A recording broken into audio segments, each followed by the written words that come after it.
noite a todos. Sejam bem-vindos à página do Instagram Aprendiz do Evangelho. Que Deus, nosso Pai, o Mestre Jesus, nos abençoe. Agradecidos estamos por mais uma oportunidade de nos reunirmos para o estudo, que hoje é do capítulo 2, intitulado Aborto Delituoso, do livro Religião dos Espíritos. Religião dos Espíritos, lembrando, faz parte da coleção Estudando a Codificação, E no capítulo 2, Aborto Delituoso, inicia com a questão 358, mas essa questão nós vamos ver um pouquinho mais à frente.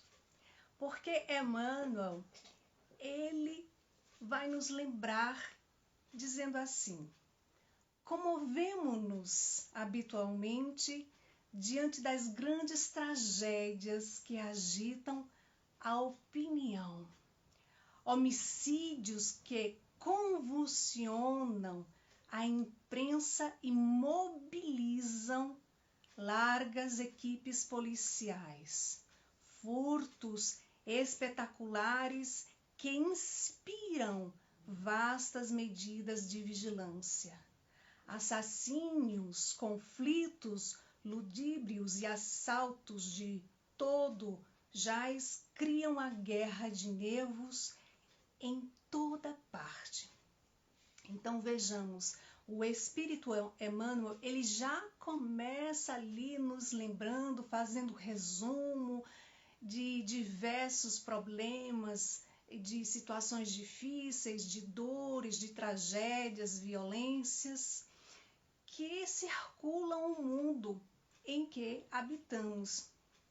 E ele continua no mesmo parágrafo dizendo assim: e para coibir semelhantes fecundações de ignorância e delinquência, erguem-se cárceres e fundem-se algemas, organiza-se o trabalho forçado e, em algumas nações, a própria lapidação de infelizes é praticada na rua sem qualquer laivo de compaixão, sem qualquer sinais de compaixão. Então, nós ficamos refletindo, já começando esse segundo capítulo, perguntando por que Emmanuel nos apresenta esse resumo, esse quadro de situações dolorosas, difíceis. O que tem a ver com o tema de hoje? Aborto delituoso. O que tem a ver? A que reflexões ele está nos convidando a fazer? Do que ele quer que nós lembremos ao visualizar essas situações tão difíceis que ele já inicia ali apresentando, né? Então, vamos refletir, porque essas situações difíceis nos levam a pensar que existem causadores dessas dores, dessas tragédias, dessas aflições. E por que será que essas situações acontecem? Se perguntarmos ao nosso coração, ao nosso íntimo, não será que todas essas situações que acontecem não será devido à nossa supervalorização às coisas do mundo, às coisas da matéria? Será que nós não estamos dando mais valor às coisas materiais do que às coisas espirituais? E aí Emmanuel prossegue dizendo assim: todavia, um crime existe mais doloroso pela volúpia de crueldade com que é praticado no silêncio do santuário doméstico ou no regaço da natureza. Crime estarrecedor, porque a vítima não tem voz para suplicar piedade, nem braços robustos com que se confie aos movimentos da reação.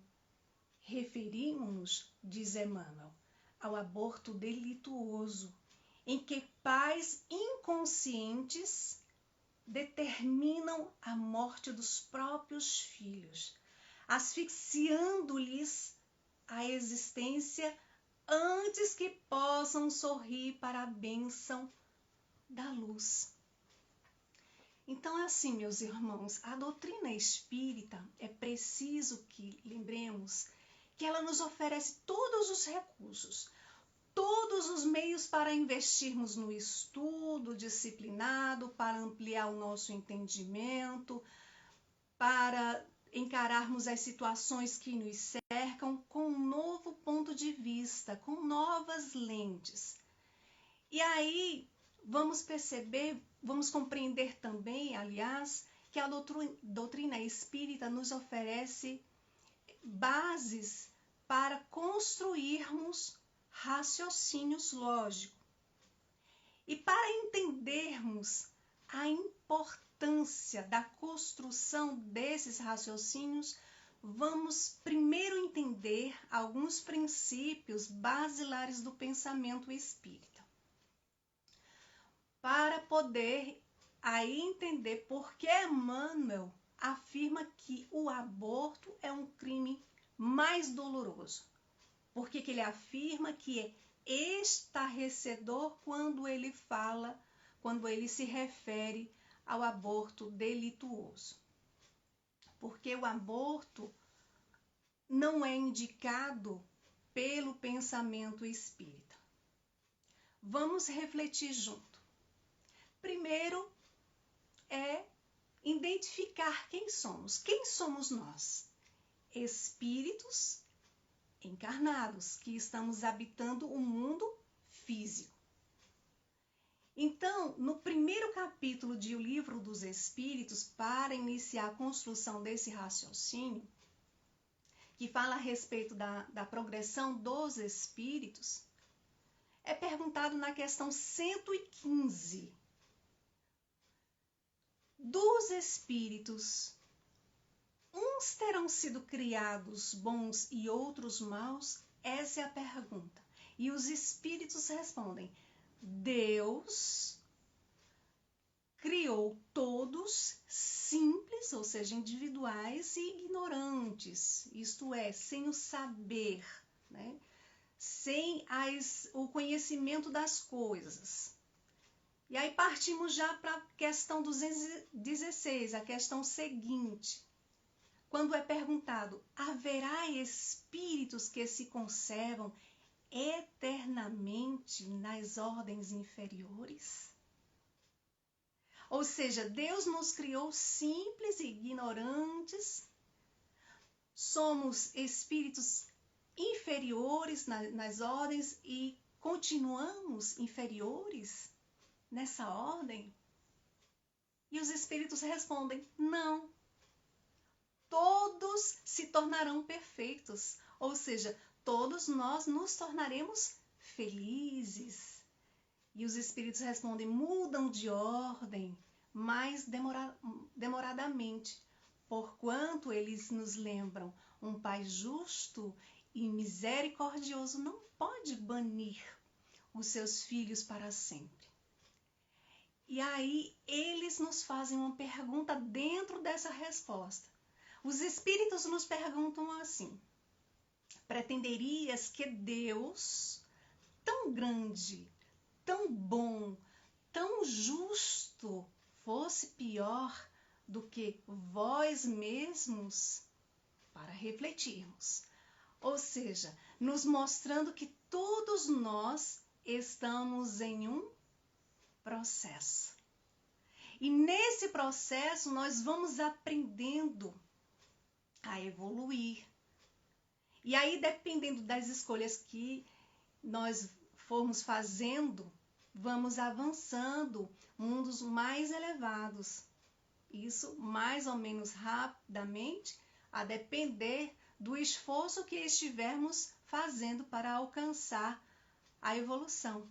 Então, através do processo, o espírito ele vai evoluindo. E a evolução é determinismo da lei de Deus. Então, nós, espíritos, encarnamos inúmeras vezes. E qual a finalidade? Progredir, avançar rapidamente? Não. E por quê? Porque estamos em um processo e esse processo demanda inúmeras existências. Então tem um objetivo? Sim. Qual o objetivo da encarnação dos espíritos? É a questão 132 de O Livro dos Espíritos, que está no capítulo 2 da encarnação dos espíritos. E a resposta é a seguinte: os espíritos nos dizem que Deus lhes impõe a encarnação, com o fim de fazê-los chegar à perfeição. Para uns, expiação, para outros, missão. Mas para alcançarem essa perfeição, a perfeição relativa, a que todos nós somos chamados a alcançar, tem que sofrer todas as vicissitudes da existência corporal. E aí, em nota, Allan Kardec ele diz assim: Deus, porém, em sua sabedoria, ele nos lembra que Deus, ele quis que na mesma ação, ou seja, através da encarnação, nós encontrássemos um meio de progredir e de nos aproximar dele. Significa lembrar que nós, através de nossas ações ainda equivocadas, nos afastamos de Deus, nos afastamos de suas leis. Então, meus irmãos, vai ficando claro que encarnar neste mundo físico é uma necessidade do espírito. É uma necessidade de todos nós como espíritos que somos. Então, essa necessidade vai fazer com que, através dos nossos esforços, nós vamos evoluindo. Como é que a gente evolui? Trabalhando pela própria transformação moral. Trabalhando as nossas imperfeições. Trabalhando esses sentimentos doentios que ainda carregamos. Vamos evoluindo, sendo colaboradores para a obra da criação. Assim nos lembra o espírito de André Luiz, em sua obra Evolução em Dois Mundos. Somos, diz ele, criadores em plano menor. Mas será que não dá para evoluir só no plano espiritual? Não, não dá. Né? Deus lhe impõe.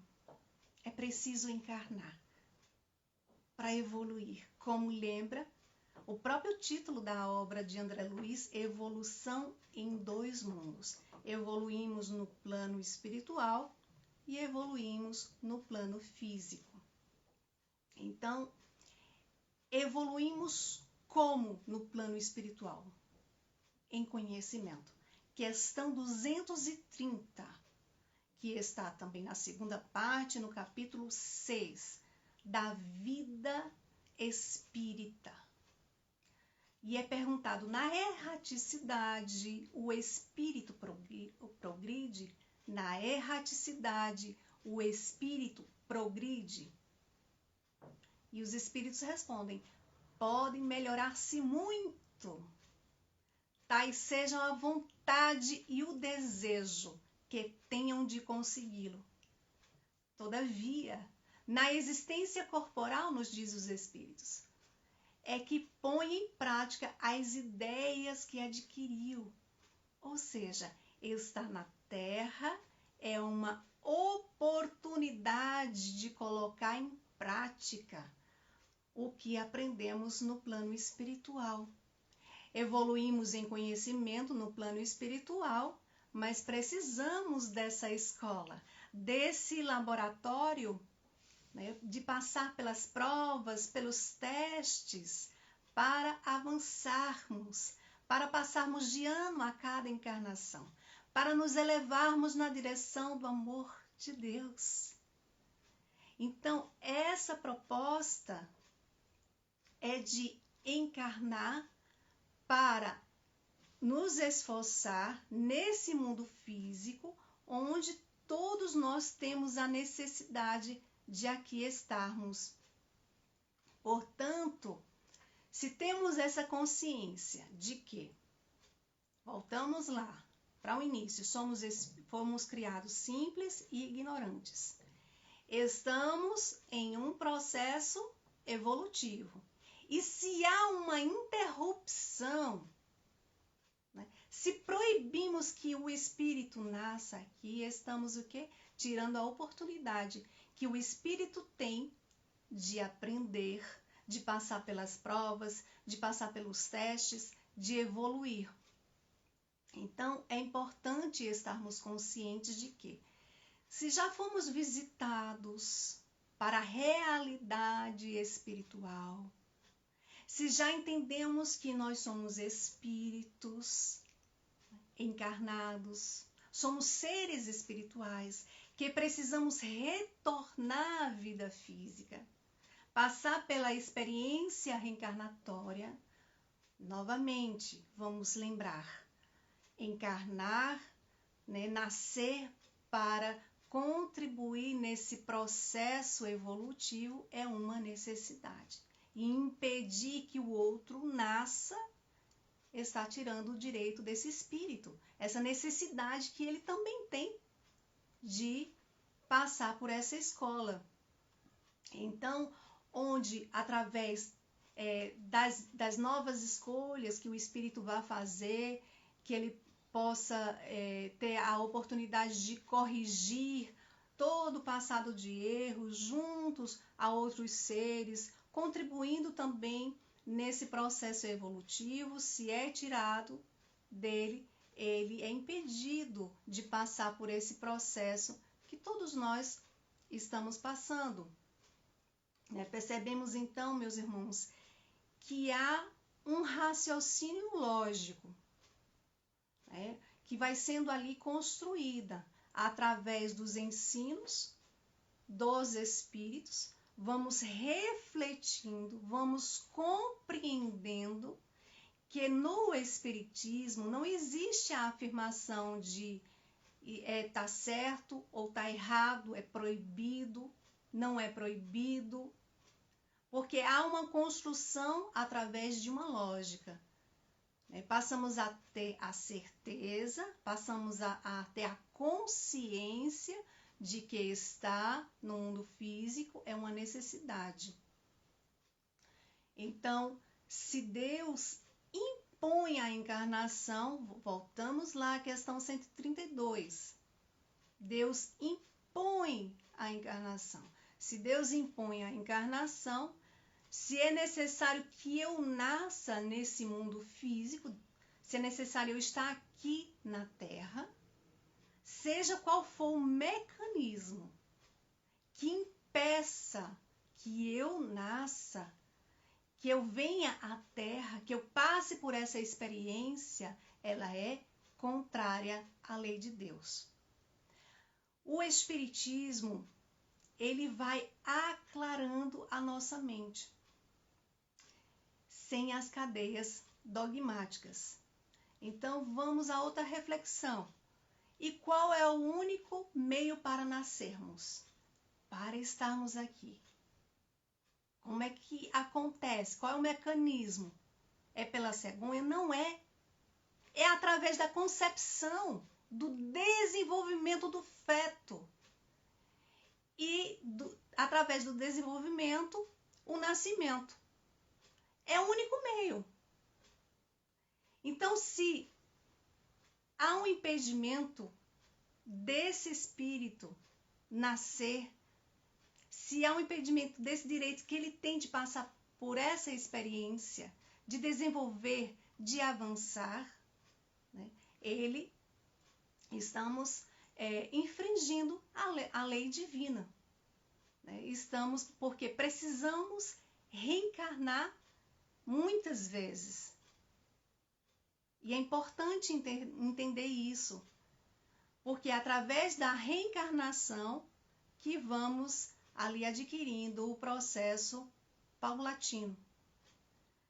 Então vamos à questão 166 de O Livro dos Espíritos, capítulo 4, da pluralidade das existências, segunda parte. Como pode a alma que não alcançou a perfeição durante a vida corpórea acabar por depurar-se, sofrendo a prova de uma nova existência? Percebem que há uma harmonia, há uma ligação entre as questões? Porque se formos lembrar da questão 132, o objetivo da encarnação, quando diz, né, que Deus impõe, mas para que alcançar a perfeição é necessário sofrer, é preciso sofrer todas as vicissitudes da existência corporal. E aqui nessa questão 166, os Espíritos respondem que para passar por esse processo, para chegar à perfeição, só sofrendo a prova de uma nova existência. Vamos para a questão seguinte, 167. Qual o fim objetivado com a encarnação? Como já nos referimos antes, a resposta, os Espíritos nos dizem assim: expiação, melhoramento, progresso progressivo da humanidade. Sem isso, onde há justiça? Se há uma interrupção, como é que vamos expiar? Como é que vamos melhorar? Então, nos mostrando que na justiça divina, todos nós temos oportunidade de se arrepender, de corrigir, de consertar, de reformar, de transformar erros, equívocos do passado. E agora passando pelas experiências reencarnatórias, tantas vezes quantas forem necessárias. Portanto, novamente, se há um impedimento da encarnação, há um impedimento daquele espírito que estava programado para nascer. E aí vamos vendo todo um fundamento que há no próprio Livro dos Espíritos. E por isso que é tão importante estudá-lo. Porque através desse fundamento de que fomos criados simples e ignorantes, de que passamos por um processo, de falarmos da importância da encarnação, de estarmos nesse mundo físico, a partir desse fundamento, dessa linha de raciocínio, voltamos ao início do capítulo, quando Emmanuel, ele sugere a questão 358 de O Livro dos Espíritos, para que possamos refletir. E na questão é perguntado assim: constitui crime a provocação do aborto em qualquer período da gestação? E os espíritos respondem: há crime sempre que transgredir a lei de Deus. Uma mãe ou quem quer que seja cometerá crime sempre que tirar a vida a uma criança antes do nascimento, pois isso impede uma alma de passar pelas provas a que serviria de instrumento o corpo que se estava formando. E aí lembramos de o Evangelho segundo o Espiritismo, no capítulo 28, item 3, quando Kardec afirma que cada infração à lei de Deus é uma ofensa que fazemos ao Senhor. E uma dívida que contraímos e que cedo ou tarde teremos que saldar, teremos que pagar. Ah, então você está me dizendo que Deus castiga? Que temos que sofrer continuamente os erros cometidos? Não. Por quê? Porque Deus, o nosso Pai, que nos ama infinitamente, Ele é misericordioso. Ele é justo. Ele permite que nós possamos, inclusive, corrigir não só os erros que cometemos em existências anteriores, mas que possamos também corrigir os erros que cometemos na existência atual, passando a ter novas atitudes. Nós não podemos voltar atrás e pegar uma borracha e apagar. Não podemos. Mas o que podemos fazer? Se temos a vontade firme e sincera, nós podemos passar agora a ter novas atitudes. Por isso que é tão importante o estudo, para nos ajudar a ampliar o nosso entendimento, para que possamos enxergar, encarar as coisas que nos cercam, as pessoas e a nós mesmos com um novo ponto de vista. Então, nesse sentido, podemos trabalhar em favor do bem, do amor, da caridade em favor do outro. Se não temos mais nessa existência condições de ter filhos, nós podemos adotar, nós podemos acolher os nossos irmãos de caminhada como filhos do coração. Então, são muitas oportunidades que Deus, em sua misericórdia, nos proporciona. Nos convida os nossos corações ao despertar. Faz esse convite para que possamos aproveitar, seja em qualquer época, a oportunidade de avançar, de despertar, de sair da limitação do mundo que o mundo oferece, do pensar, de sermos agora criadores, de podermos ser colaboradores nesse processo evolutivo.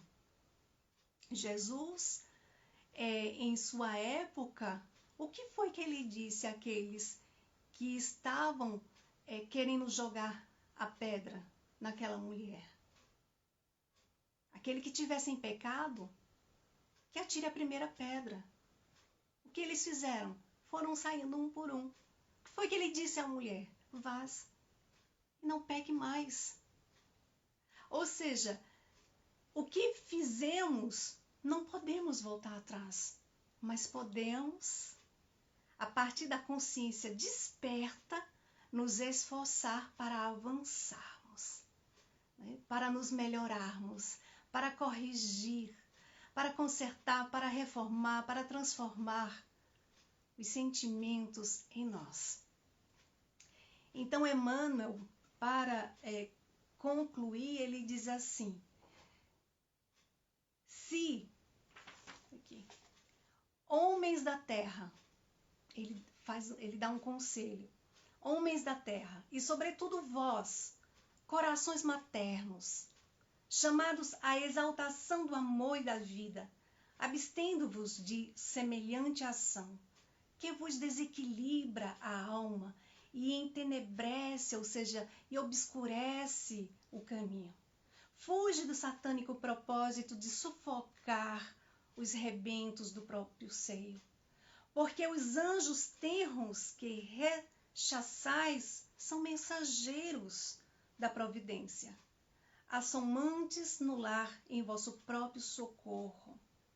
E se não há legislação humana que vos assinale a torpitude do infanticídio nos recintos familiares ou na sombra da noite, e aí ele lembra, os olhos divinos de nosso Pai vos contemplam o céu, chamando-vos em silêncio às provas do reajuste, a fim de que se vos expurgue da consciência a falta de indesculpável que perpetrastes.